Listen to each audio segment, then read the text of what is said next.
ನಲ್ಲಿ ಉಗ್ರರ ದಾಳಿಗೆ ಹಿಂದೂಗಳ ನರಮೇಧ ಭಾರತ ಬಿಡೋದಕ್ಕೆ ಪಾಕಿಸ್ತಾನಿ ಪ್ರಜೆಗಳಿಗೆ ಇವತ್ತು ಕೊನೆಯ ದಿನ. ಪಾಕಿಗಳ ಎಲ್ಲ ವೀಸಾ ರದ್ದುಗೊಳಿಸಿರುವಂತ ಕೇಂದ್ರ ಸರ್ಕಾರ 17 ರೀತಿಯ ವೀಸಾವನ್ನು ರದ್ದು ಮಾಡಿರುವಂತ ಕೇಂದ್ರ ಸರ್ಕಾರ ದೇಶ ಬಿಡದವರ ವಿರುದ್ಧ ಕಠಿಣ ಕಾನೂನು ಕ್ರಮದ ಆದೇಶವನ್ನು ಕೂಡ ಮಾಡಲಾಗಿದೆ. ಇವತ್ತು ಸಂಜೆ ಒಳಗಡೆನೆ ಪಾಕ್ಗೆ ಮರಳೋಕೆ ಡೆಡ್ ಲೈನ್ ನೀಡಲಾಗಿದೆ. ಈಗಾಗಲೇ 3 ದಿನಗಳಲ್ಲಿ 450 ಪಾಕ್ ಪ್ರಜೆಗಳು ವಾಪಸ್ಸಾಗಿದ್ದಾರೆ.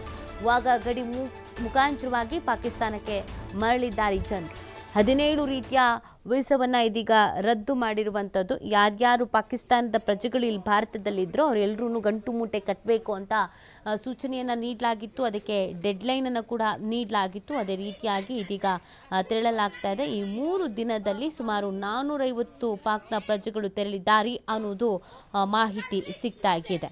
ಇಲ್ಲಿ ಇವತ್ತು ಡೆಡ್ಲೈನ್ ಆಗಿರೋದ್ರಿಂದ ಇವತ್ತು ಸಂಜೆ ಒಳಗಡೆ ವಾಪಸ್ ಆಗದೆ ಇದ್ದರೆ ಮುಂದಿನ ಬೆಳವಣಿಗೆಗೇನು ಅನ್ನುವಂಥದ್ದು ಸಹಜವಾಗಿರುವಂಥ ಪ್ರಶ್ನೆ. ಯಾಕಂದರೆ ಕಠಿಣ ರೀತಿಯಾದಂಥ ಕ್ರಮವನ್ನು ಕೈಗೊಳ್ಳಬೇಕಾಗತ್ತೆ ಅನ್ನುವಂಥ ಸೂಚನೆಯನ್ನು ನೀಡಲಾಗಿತ್ತು. ಈಗ ಕಠಿಣ ಕ್ರಮ ಅಂತಂದರೆ ಯಾವ ರೀತಿಯಾಗಿ ಏನು ಗೆತ್ತ ಇದು ಕೂಡ ಬಹಳ ಇಂಪಾರ್ಟೆಂಟ್ ಆಗತ್ತೆ.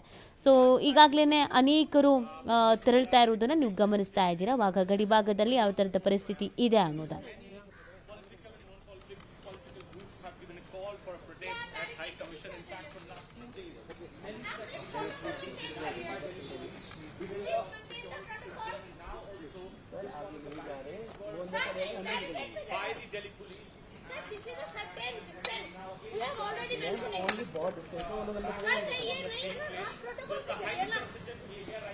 अरे राजा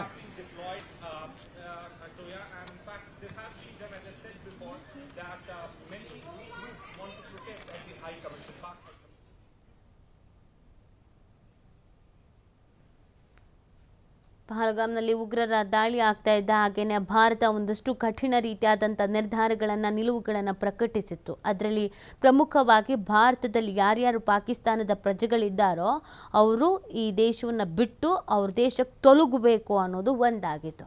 ಅದೇ ರೀತಿಯಾಗಿ ಈ 3 ದಿನದಲ್ಲಿ ಸುಮಾರು 450 ಪಾಕ್ನ ಪ್ರಜೆಗಳು ತೆರಳಿದ್ದಾರೆ. ಇನ್ನೂ ಅನೇಕರು ಇದ್ದಾರೆ ನಮ್ಮ ರಾಜ್ಯದಲ್ಲೂ ಕೂಡ. ಈಗಾಗಲೇ ಕೇಂದ್ರ ಗೃಹ ಸಚಿವ ಅಮಿತ್ ಶಾ ಅವರು ಸೂಚನೆ ಕೊಟ್ಟಿದ್ರು ಎಲ್ಲ ರಾಜ್ಯದ ಗಳಿಗೆ ನಿಮ್ಮ ರಾಜ್ಯದಲ್ಲಿ ಯಾರ್ಯಾರು ಪಾಕಿಸ್ತಾನದ ಪ್ರಜೆಗಳಿದ್ದಾರೋ ಅವ್ರನ್ನೆಲ್ಲ ಕಳಿಸಬೇಕು ಅಂತ. ಅದೇ ನಿಟ್ಟಿನಲ್ಲಿ ಲಿಸ್ಟನ್ನು ಕೂಡ ಮಾಡಲಾಗಿತ್ತು. ನಮ್ಮ ಗೃಹ ಸಚಿವರು ಕೂಡ ಇದಕ್ಕೆ ಸಂಬಂಧಪಟ್ಟಂತೆ ಕೇಂದ್ರ ಏನು ಹೇಳುತ್ತೋ ಅದನ್ನು ಕಟ್ಟುನಿಟ್ಟಾಗಿ ನಾವು ಕೂಡ ಫಾಲೋ ಮಾಡ್ತೀವಿ ಅಂತ ಹೇಳಿದರು. ಈಗ ಸುಮಾರು 430ಕ್ಕೂ ಹೆಚ್ಚು ಪ್ರಜೆಗಳು ತೆರಳಿದ್ದಾರೆ ಅನ್ನೋದ್ರ ಬಗ್ಗೆ ಮಾಹಿತಿ ಸಿಗ್ತಾ ಇದೆ. ಇವತ್ತು ಸಂಜೆ ಒಳಗೆ ಇನ್ನೂ ಒಂದಷ್ಟು ಮಂದಿ ತೆರಳುವಂಥ ಸಾಧ್ಯತೆ ಇದೆ. ಸಂಜೆ ಆದಮೇಲೂ ಹೋಗದೆ ಇದ್ದವ್ರ ವಿರುದ್ಧ ಯಾವ ಥರದ ಕ್ರಮ ಕೈಗೊಳ್ಳಲಾಗುತ್ತೆ ಅನ್ನೋದೊಂದು ಪ್ರಶ್ನೆ ಇದೆ.